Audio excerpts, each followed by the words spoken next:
Right, hello, welcome back. Ooh, it's a cold one. Beck's just left to get some steam for the front of the wardrobe, and I'm going to knock up a quick little table now to put our fridge on. Take it down to the van because we're having trouble where we're going to work out where we're going to put the water tank. So I thought if I make a table, take the fridge down, put it in place, and then we'll work around the fridge. So let's have a look.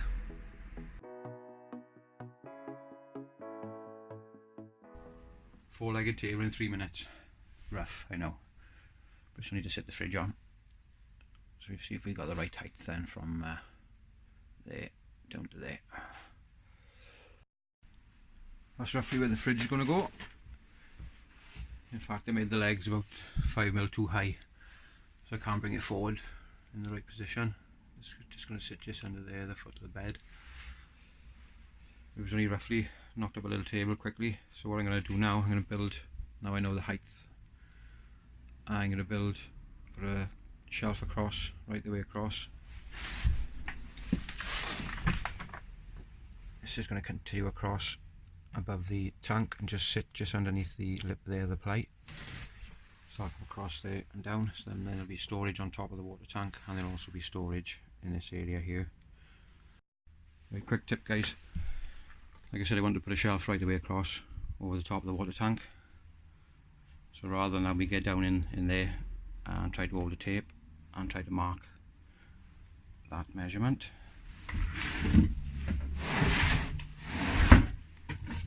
move the tank away, put the table there, mark the underneath of the plate, and you can move the table all the way along and do the same thing. So then you have your line. You then have your line where you can put your screw your batten to. These legs I already cut. Now I can recycle these two now. Use these as the legs. There, so I'll cut my piece of ply now, just going straight across onto my batten. Reuse the two legs. I've got my shelf. Nice and easy and simple. Just a quick clean up because it's like the tip.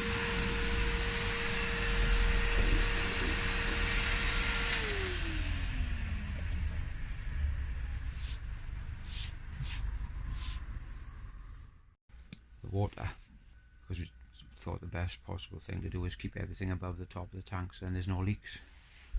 Beck's come up with a great idea.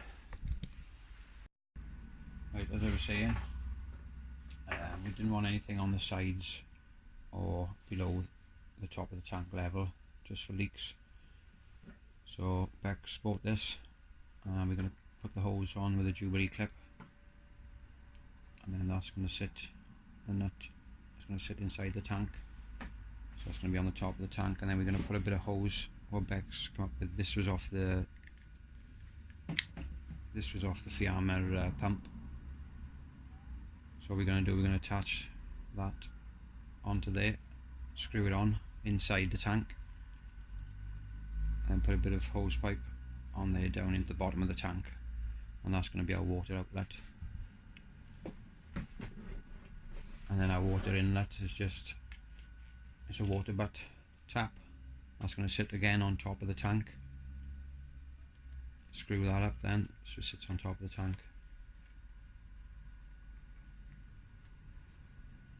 Pipe on there, and then that's going to go then, the pipe is going to go up the back. Feed it up then, up onto the 2x2 timber, up and out towards the back of the van.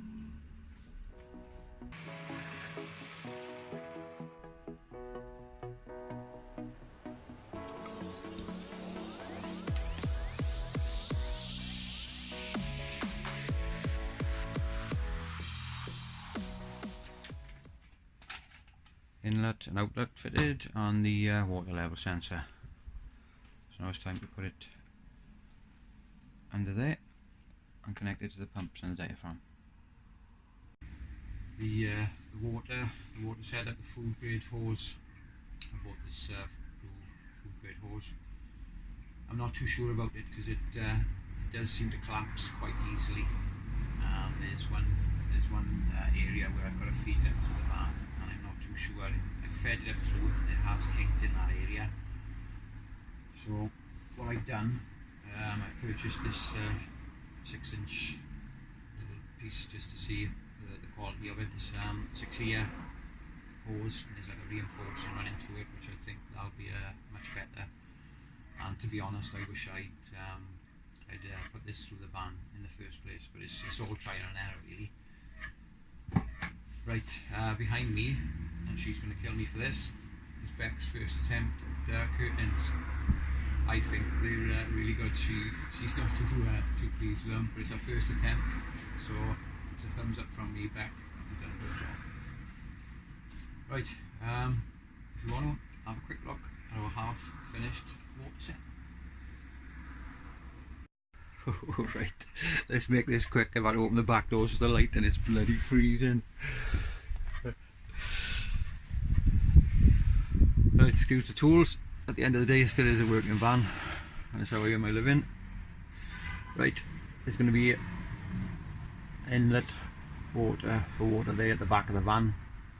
Not too sure whether it's going to come across and run up this way or down and around, but whatever, it's going to come down.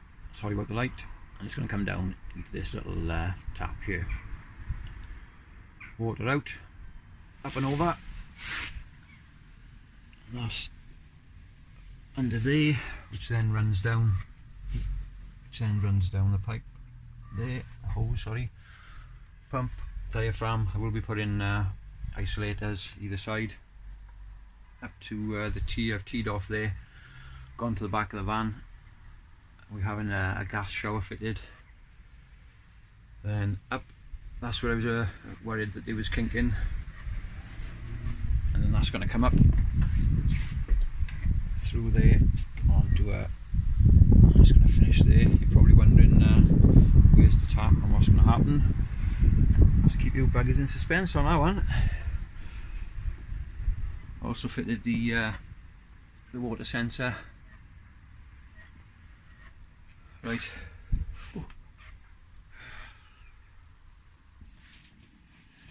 Right guys, that was just a quick update really on the start of our water system in the van. I was messaged the other day to ask, are we going to Camp Quirky? Yes, Beck and I will definitely be at Camp Quirky, and it'll be a pleasure to meet you all there. Right, we'll leave this one there. I'm absolutely froze. I need to start doing a bit of work to get the blood running through these bones.